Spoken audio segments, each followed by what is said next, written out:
ఆంధ్రప్రదేశ్లో సెప్టెంబర్ 1 నుంచి నూతన బార్ పాలసీ తీసుకొస్తున్నట్లుగా సీఎం చంద్రబాబు తెలిపారు.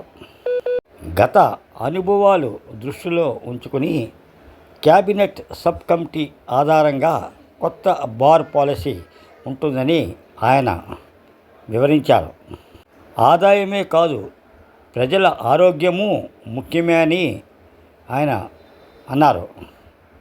అలాగే ఆల్కహాల్ పర్సెంటేజీ తక్కువ గల మద్యం విక్రయాలతో నష్టం తగ్గించుకోవచ్చని ఆయన అభిప్రాయపడ్డారు. మద్యం వల్ల పేదల ఇల్లు ఒళ్ళు గుల్ల కాకుండా చూడాల్సిన బాధ్యత ప్రభుత్వం మీద ఉందని ఆయన అన్నారు. అలాగే బార్లలోనూ గీత కార్మికులకు 10% షాపులు కేటాయించున్నట్లు సీఎం వివరించారు. ఇప్పటికే నూతన bar policy cabinet sub committee బైఠాయించినట్లుగా తెలుస్తోంది.